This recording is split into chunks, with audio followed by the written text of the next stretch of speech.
यह भारत का वो कुंड है जहां भगवान परशुराम ने अपनी मां की हत्या करने के बाद अपने हाथ से चिपकी हुई कुल्हाड़ी से मुक्ति पाई थी। यह कहानी है महान ऋषि जमदग्नि और उनकी पत्नी पतिव्रता रेणुका की। कहते हैं रेणुका हर दिन नदी से कच्चे घड़े में पानी लाती थी और उनके सतीत्व के बल से वह घड़ा टूटता नहीं था।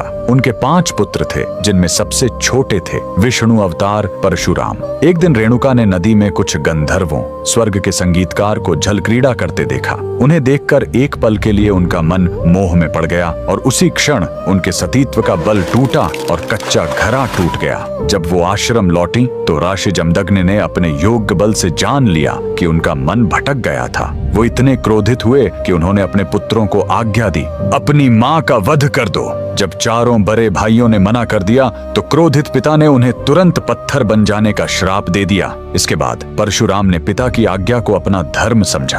उन्होंने भारी मन से अपनी कुल्हाड़ी उठाई और अपनी ही मां का सिर धड़ से अलग कर दिया। उनकी आज्ञाकारिता से प्रसन्न होकर जमदग्नि ने वरदान मांगने को कहा। परशुराम ने तुरंत अपनी मां को फिर से जीवित करने और साथ ही पत्थर बन चुके अपने चारों भाइयों को भी मुक्त करने का वर मांग लिया। सब फिर से जीवित हो गए, मानो कुछ हुआ ही न हो। लेकिन कहानी यहीं खत्म नहीं हुई। मातृ हत्या का पाप उस कुल्हाड़ी पर एक दाग की तरह चिपक गया और वो उनके हाथ से अलग ही नहीं हो रही थी। उस पाप से मुक्ति पाने के लिए वह दर दर भटकते रहे, लेकिन कोई भी तीर्थ उस कुल्हाड़ी को छुड़ा नहीं सका। अंत में वह पहुंचे पूर्वी हिमालय की लोहित नदी के किनारे और जैसे ही उन्होंने इस कुंड के जल को छुआ, चमत्कार हुआ। कुल्हाड़ी अपने आप उनके हाथ से छूट गई। यही पवित्र स्थान आज अरुणाचल प्रदेश में परशुराम कुंड के नाम से जाना जाता है। आज भी हर साल मकर संक्रांति पर हजारों श्रद्धालु यहाँ इस विश्वास के साथ डुबकी लगाने आते हैं कि यह कुंड उनके सारे पापों को धो डालता है, ठीक वैसे ही जैसे इसने स्वयं भगवान परशुराम को पाप मुक्त किया था।